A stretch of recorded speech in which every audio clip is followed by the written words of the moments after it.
आज के व्याख्यान में मैं अभ्युदयकांत झा आप सबका स्वागत करता हूं। आज का हमारा विषय है समास, जो आपके शास्त्रीय प्रथम वर्ष सामान्य का प्रथम पत्र अनिवार्य संस्कृत व्याकरण का अंश है। इसमें आपको संज्ञा, पंचसंधि, समास और कारक का अध्ययन करना है। हम पंचसंधि तक का अध्ययन कर चुके हैं। आज से हम समास का अध्ययन प्रारंभ करेंगे। तो समास का अध्ययन करने से पूर्व यह एक जिज्ञासा होती है कि समास किसे कहते हैं। तो व्याकरण शास्त्र में 5 वृत्तियां हैं। उन्हीं वृत्तियों में समास एक वृत्ति है। कृत, तद्धित, समासेक से सनाद्यंत धातु रूप, ये 5 वृत्तियां हैं। कृत, तद्धित, समास एक से सनाद्यंत धातु रूप, इसमें जो है समास एक वृत्ति है और ये बहुत महत्वपूर्ण वृत्ति है। तो समास का स्वरूप क्या है? तो समसनम अर्थात संक्षेपीकरणम समासः, संक्षेपीकरण को समास कहते हैं। अथवा अनेक पदानां मिलित्वा एकार्थी भवनम समासः, अनेक पदों को मिल करके एकार्थवाचकता को प्राप्त हो जाना, उसको समास कहते हैं। तो समास करते क्यों हैं? तो कहते हैं इसके 3 प्रयोजन हैं।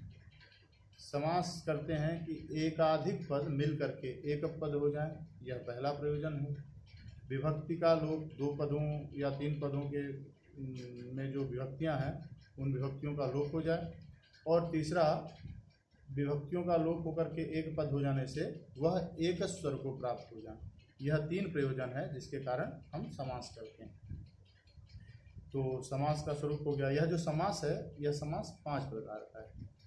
तो उन 5 प्रकार के समासों में केवल समास, अव्ययीभाव समास, तत्पुरुष समास, बहुव्रीहि समास और द्वंद्व समास। इसमें तत्पुरुष समास के कर्मधारय और द्विगु, ये 2 और अन्य भेद होते हैं। इसमें केवल समास का उदाहरण है भूतपूर्वः, अव्ययीभाव समास का उदाहरण है अधिहरि, तत्पुरुष समास का उदाहरण है राजपुरुषः, बहुव्रीहि समास का उदाहरण है पीताम्बरः और द्वंद्व समास का उदाहरण है रामकृष्णो। अब तत्पुरुष के जो 2 भेद थे, कर्मधारय और द्विगु, तो कर्मधारय का जो उदाहरण है वह है नीलोत्पलम और द्विगु समास का जो उदाहरण है वह है पंचगवम। तो ये क्रमशः सारे समास के दृष्टांत रूप में एक एक उदाहरण हो गए। अब हम समास का विशेष रूप से अध्ययन करेंगे। तो हमारे पाठ्यक्रम में लघु सिद्धांत कौमुदी का समास प्रकरण लगा हुआ है। तो अब हम लघु सिद्धांत कौमुदी के समास प्रकरण का अध्ययन प्रारंभ करते हैं। तो प्रकरण के प्रारंभ में अथ समास प्रकरण, यह हमें लिखा हुआ प्राप्त होता है। तो अथ अर्थात यह अथ जो शब्द है, यह यहाँ अनंतर अर्थात इसके बाद का वाचक है। अथ इसके बाद जिज्ञासा होती है किसके बाद? तो इससे पूर्व में हमारा कारक प्रकरण है इस ग्रंथ में। तो इसका अर्थ होता है कि कारक प्रकरण के बाद अनंतर समास प्रकरणम, समास का प्रकरण आरभ्यते, आरंभ किया जाता है। समास के विषय में हम आपको अभी बता चुके हैं। अब एक यहाँ शब्द आया है प्रकरणम। एक जिज्ञासा होती है कि प्रकरण क्या चीज़ है, प्रकरण किसे कहते हैं? तो कहते हैं प्रक्रियते विभज्यते अनेन इति प्रकरण, अर्थात जिसके द्वारा विभाग किया जाए अथवा वर्गीकरण किया जाए वह क्या कहलाता है? वह प्रकरण कहलाता है। तो इस प्रकरण में समास का वर्गीकरण किया गया है, समास का विभेद किया गया है कि अव्ययीभाव समास यह स्वरूप है, तत्पुरुष समास का यह स्वरूप है, कर्मधारय समास का यह स्वरूप है, द्विगु समास का इत्यादि इत्यादि रूप से उसके विभेद किए गए हैं, उनका वर्गीकरण किया गया है। इसलिए यह क्या है? प्रकरण है। तो अब स्पष्ट हो गया कि प्रकरण किसे कहते हैं। तो अब और यहाँ पे समास प्रकरणम, इसमें यह जो समस्त पद है इसमें समासानाम प्रकरणम, समास प्रकरणम, यह समास है। तो अब हम प्रारंभ करते हैं। तो उसके बाद ग्रंथ में है तत्रादौ केवल समासः। तो कहते हैं उसमें सबसे आदि में तत्र, वहाँ पर सबसे पहले केवल समास है। यहाँ पुनः जिज्ञासा होती है, तत्र पुत्र। तो कहते हैं इस प्रकरण में, उस समास के प्रकरण में सबसे पहले केवल समास का उल्लेख है। तो अब और आगे चलते हैं। तो कहते हैं समासः पंचधा। हमने आपको पूर्व में बता दिया है, अब ग्रंथकार के हिसाब से पुनः एक बार चलते हैं। समासः पंचधा। तो समास 5 प्रकार के होते हैं। तत्र समसनम समासः। तो समसनम अर्थात संक्षेपीकरणम समासः, संक्षेपीकरण को समास कहते हैं। तो अब क्रमशः हर समास का लक्षण करते हुए बताएंगे कि किस समास का क्या स्वरूप है। तो अब जो है केवल समास का स्वरूप, केवल समास के स्वरूप का वर्णन करते हैं कि सच विशेष संज्ञा विनिर्मुक्तः केवल समासः प्रथमः। कहते हैं कि विशेष संज्ञा से विनिर्मुक्त जो केवल समास है वह प्रथम समास है। तो विशेष संज्ञा विनिर्मुक्त यह क्या पदार्थ है? तो इस जिज्ञासा में इससे बाद जो समास हैं, अव्ययी भाव समास, तत्पुरुष समास, कर्मधारय, द्विगु, बहुव्रीहि, द्वंद्व, इन सब संज्ञाओं के व्यतिरिक्त विशेष संज्ञा, ये सब विशेष तत्व संज्ञाएं हैं, इनके विनिर्मुक्त, इनको छोड़ करके, इनके व्यतिरिक्त हो करके जो समास अवशिष्ट होता है, जो बचता है या जो समास होता है, वह समास केवल समास है। अब उसके बाद अव्ययी भाव कहते हैं कि प्रायण पूर्व पदार्थ प्रधानो अव्ययी भाव द्वितीयः। पूर्व पदार्थ प्रधान जो समास होता है वह समास अव्ययी भाव समास कहलाता है। अब तत्पुरुष समास का स्वरूप बताते हैं कि प्रायण उत्तर पदार्थ प्रधानस् तत्पुरुषः तृतीयः। उत्तर पदार्थ प्रधान जो समास है वह तत्पुरुष समास है। तत्पुरुष का भेद कर्मधारय होता है। तो कर्मधारय की पहचान है कि समानाधिकरण पद कर्म, इसका सूत्र है तत्पुरुषः समानाधिकरणः कर्मधारयः। एक ही अधिकरण, समानाधिकरण पद का कर्म, एक ही अधिकरण हो जिसमें दोनों पदों का ऐसा जो समास है वह समास कर्मधारय संज्ञा नाम का समास कहलाता है। यथा नीलोत्पलम। तो यहाँ देखिए, नीलम च तत् उत्पलम, जो नील है वही उत्पल है। यहाँ एक ही आधार है, तो इसलिए जो एक ही आधार होने के कारण यह कर्मधारय समास हो गया। अब द्विगु समास की पहचान है कि वह जो है संख्या पूर्वो द्विगु है। इस समास में पूर्व में संख्यावाचक पद होते हैं। तो अब जो है तत्पुरुष भेदः कर्मधारयः, कर्मधारय भेदो द्विगु। इसके अनंतर कहते हैं कि प्रायण अन्य पदार्थ प्रधानो बहुव्रीहि चतुर्थः। अन्य पदार्थ प्रधान हो जिस समास में, ऐसा जो समास है वह समास बहुव्रीहि समास कहलाता है। अब फिर पुनः और आगे बढ़ते हुए द्वंद्व समास का लक्षण बताते हुए कहते हैं कि प्रायण उभय पदार्थ प्रधानो द्वंद्व पंचमः। उभय पदार्थ प्रधान वाला जो समास है वह द्वंद्व नाम का 5वां समास है, उसे द्वंद्व समास कहते हैं। अब इसके बाद सूत्र आता है समर्थः पद विधि। इसकी वृत्ति है पद संबंधियो विधि समर्थाश्रितो बोध्यः।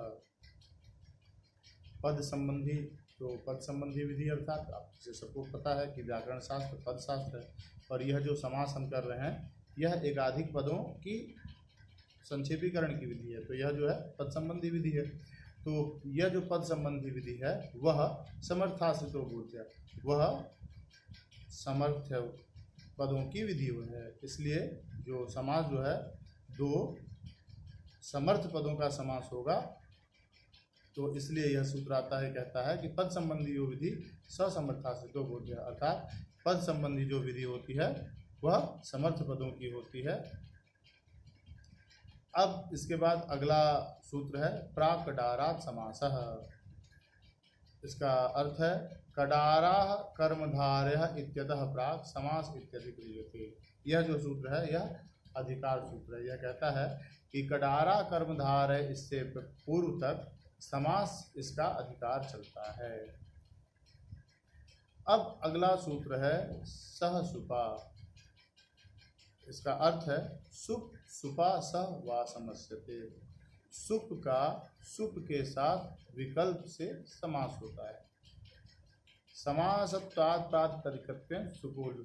समास होने से अभी आपको पूर्व में बताया है कि समास होकर के क्या होता है, विभक्ति का लोप हो जाता है।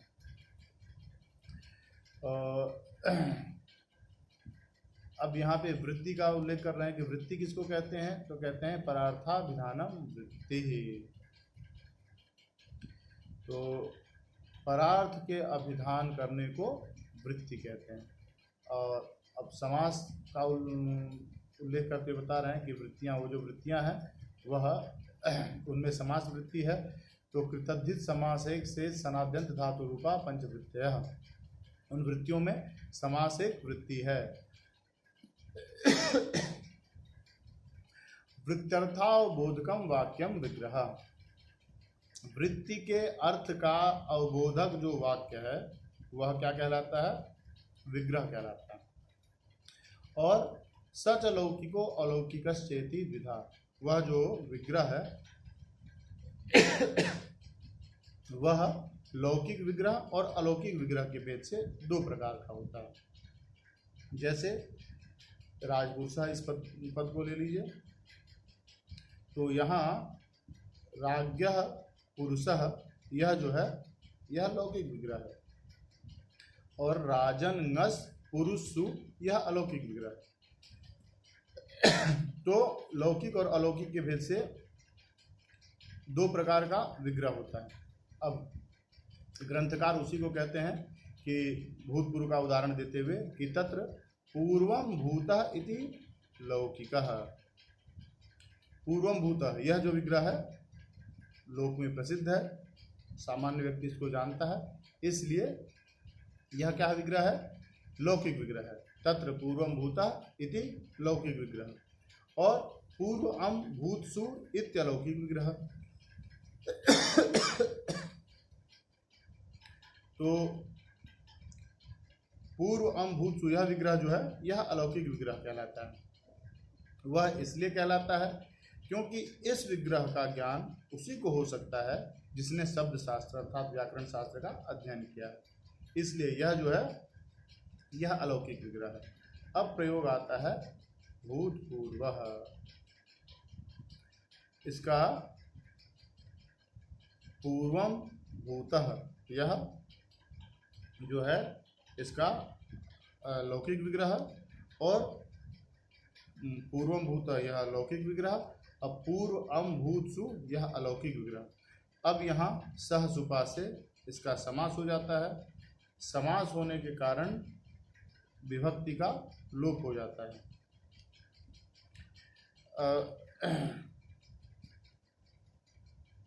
समास होने के बाद विभक्ति का लोप हो जाता है। तो पूर्व भूत, अब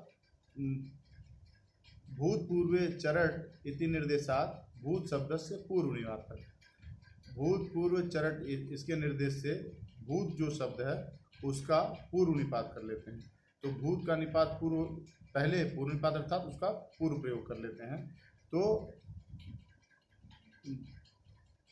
भूत जो है जो कि बाद में था वह अब पूर्व में आ जाएगा।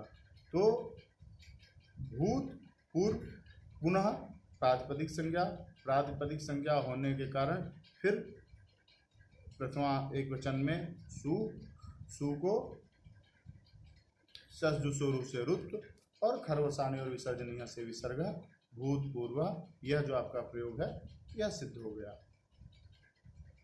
अब एक वार्तिक है, इवेन सह समासो व्यक्त्यलोपश्च।